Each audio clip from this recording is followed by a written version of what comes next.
ಗುಜ್ಜೆ ಪೋಡಿ ಮಾಡಲಿಕ್ಕೆ ನಾನೊಂದು ಹದ ಸೈಜಿನ ಗುಜ್ಜೆಯ ಅರ್ಧ ಪೋಡಿಯನ್ನು ನೋಡಿ ಈ ಥರ ಕಟ್ ಮಾಡಿ ಇದನ್ನು ಒಂದು ಸೆಕೆ ಬರಿಸಿದ್ದೇನೆ. ಬಿಸಿ ನೀರು ಕೆಳಗೆ ಇಟ್ಟು ಈ ಇಡ್ಲಿ ಪಾತ್ರೆಯಲ್ಲಿ ಮೇಲೆ ಹಾಕಿ ಸೆಕೆ ಬರಿಸಿದ್ದೇನೆ. ಇದು ಪೋಡಿ ಮಾಡಲಿಕ್ಕೋಸ್ಕರ. ಸೊ ಆಗ ಪೋಡಿಗೆ ನಾರು ಬರಲ್ಲ.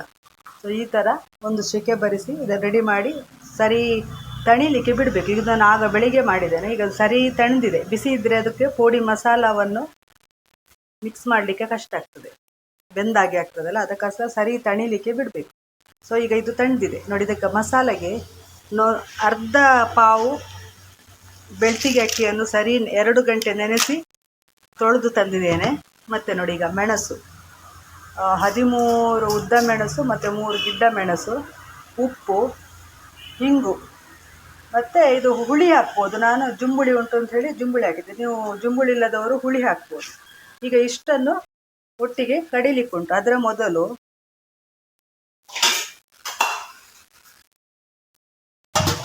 ಈ ಮೆಣಸನ್ನು ಸ್ವಲ್ಪ ನೆನೆ ಹಾಕಿದರೆ ಇದು ಕೆಂಪು ಕಲರ್ ಬರ್ತದೆ ನೋಡಿ.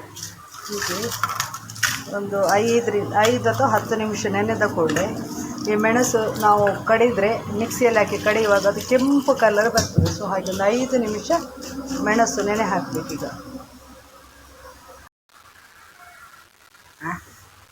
ನೋಡಿ, ಮೆಣಸು, ಹಿಂಗು, ಹುಳಿ, ಉಪ್ಪು ಇದನ್ನು ಫಸ್ಟ್ ಈಗ ಹಾಕಿ ಸ್ವಲ್ಪ ರುಬ್ಬಿದ ನಂತರ ಮತ್ತೆ ಅಕ್ಕಿಯನ್ನು ಕೂಡ ಹಾಕಿ ನುಣ್ಣಗೆ ರುಬ್ಬಿ ತರಬೇಕೀಗ. ನೋಡಿ, ಇಷ್ಟು ನುಣ್ಣಗೆ ರುಬ್ಬಿಕೊಂಡು ತಂದಿದ್ದೇನೆ. ಈಗ ಆಗಲೇ ಆಲ್ರೆಡಿ ಸ್ವಲ್ಪ ಬೇಯಿಸಿಟ್ಟ ಈ ಗುಜ್ಜೆ ಪೋಡಿಗೆ ಇದನ್ನು ಹಾಕಿ ಸರಿ ಮಿಕ್ಸ್ ಮಾಡಿ ಒಂದು 1/2 ಅವರ್ ಇಟ್ಟರೆ ಒಳ್ಳೆಯದು. ಯಾಕೆಂದರೆ ಅದು ಸರಿ ಖಾರ ಉಪ್ಪು ಎಲ್ಲ ಎಳಿಬೇಕಲ್ಲ. ಈಗ ಸರಿ ಹಾಕಿ ಇದನ್ನೀಗ ಸಪೋಸ್ ಏನಾದರೂ ತೆಳುವಾಯಿತು ಅಂತಾದರೆ ಸ್ವಲ್ಪ ಇದು ಮೈದಾ ಪೌಡರನ್ನು ಹಾಕಿದರೆ ಅದು ಎಳ್ಕೊಳ್ತದೆ, ತೊಂದರೆ ಇಲ್ಲ. ಕೆಲವರಿಗೀಗ ರವಾ ಫ್ರೈ ಬೇಕು ಅಂತ ಇದ್ದವರಿಗೆ ನೋಡಿ, ಈಗ ಈ ಥರ ಮಿಕ್ಸ್ ಮಾಡಿ, ಸಪೋಸ್ ರವಾ ಫ್ರೈ ಬೇಕು ಅಂತಿದ್ದವರಿಗೆ ನೋಡಿ ಈ ಥರ ರವಾ, ಉಪ್ಪು, ಮೆಣಸು ಇದನ್ನು ಮಿಕ್ಸ್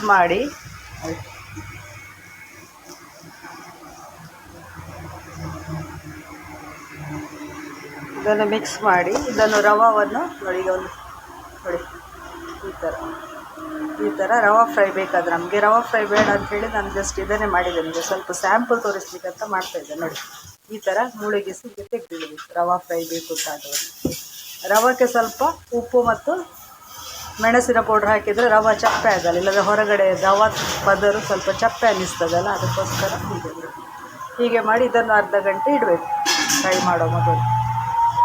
ಆಗ ಸರಿ ಎಳ್ಕೊಳ್ತದಲ್ಲ, ಅದಕ್ಕೋಸ್ಕರ.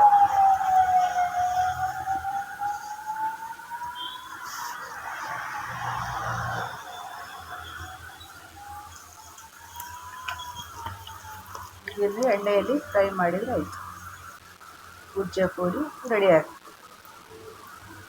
ಇದು ಇವತ್ತು ಯುಗಾದಿ ಸ್ಪೆಷಲಿಗೋಸ್ಕರ ನಾನು ಗುಜ್ಜೆ ಪೋಡಿ ತಯಾರು ಮಾಡ್ತಾ ಇದ್ದೇನೆ.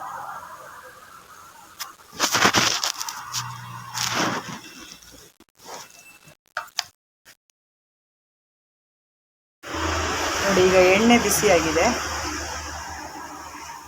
ಇಷ್ಟು ಬಿಸಿ ಆದರೆ ಸಾಕು.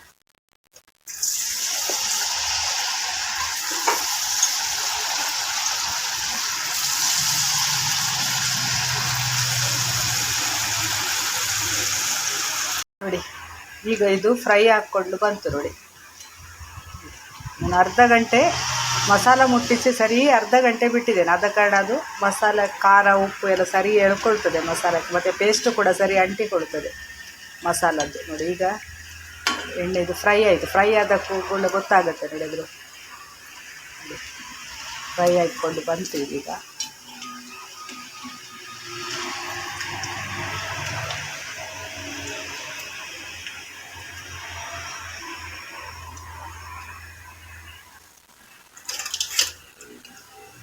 ಯಾವಾಗಲೂ ಫ್ರೈ ತೆಗೆಯುವಾಗ ಮತ್ತು ಹಾಕುವಾಗ ಎಣ್ಣೆ ಇದು ಬೆಂಕಿ ಸಿಮ್ಮಲ್ಲಿ ಇರಬಾರ್ದು, ದೊಡ್ಡದಾಗಿ ಇಡಬೇಕು, ಇಲ್ಲಾಂದರೆ ಎಣ್ಣೆ ಎಳೆಯುತ್ತದೆ. ನಡುವೆ ಬೇಕಾದರೆ ಸಿಮ್ ಮಾಡ್ಬೋದು. ತೆಗೆಯೋ ಹೊತ್ತಿಗೆ ಎಣ್ಣೆ ಸ್ವಲ್ಪ ಬೆಂಕಿ ಸ್ವಲ್ಪ ದೊಡ್ಡದ್ರಲ್ಲಿ ಇಡಬೇಕು. ಈಗ ಮತ್ತೆ ಸಿಮ್ ಮಾಡಿಕೊಳ್ಬೇಕು. ಮೂರು ರವಾ ಮಾಡಿದ್ದೇನೆ.